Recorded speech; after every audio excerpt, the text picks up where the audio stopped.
आपण पाहत आहात निपाणी न्यूज, चौफेर घडामोडी। निपाणीत गटर तुंबल्यामुळे पाणी रस्त्यावर, नागरिकांना दुर्गंधीचा त्रास, परिसरात रोगराई पसरण्याची भीती। निपाणी येथील जुना मोटर स्टँड, पिंपळेश्वर हनुमान मंदिर परिसरात नगरपालिकेची गटार तुंबल्यामुळे पाणी रस्त्यावरून वाहू लागलं आहे। तसेच नागरिकांना दुर्गंधीचा त्रास होण्याबरोबरच रोगराईची भीती निर्माण झाली आहे। पालिकेने सांडपाण्याचा निचरा होण्यासाठी गटारी निर्माण केल्या आहेत, मात्र या गटारी स्वच्छ करण्याकडे पालिकेने दुर्लक्ष केलं आहे। त्यामुळे गटारीमध्ये मोठ्या प्रमाणात कचरा साचून राहिलेला आहे। त्यामुळे सांडपाण्याचा निचरा व्यवस्थित होत नसल्याचं चित्र दिसून येत आहे। गटारी तुंबल्यामुळे सांडपाणी रस्त्यावरून वाहू लागलं आहे। या सांडपाण्यातूनच नागरिकांना मार्गक्रमण करावं लागत आहे।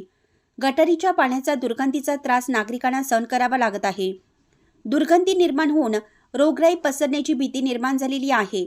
या सांडपाण्यामुळे डासांचेही साम्राज्य निर्माण झालं आहे। त्यामुळे पालिकेने याकडे लक्ष देऊन या गटारी तात्काळ स्वच्छ कराव्यात, अशी मागणी नागरिकातून होत आहे।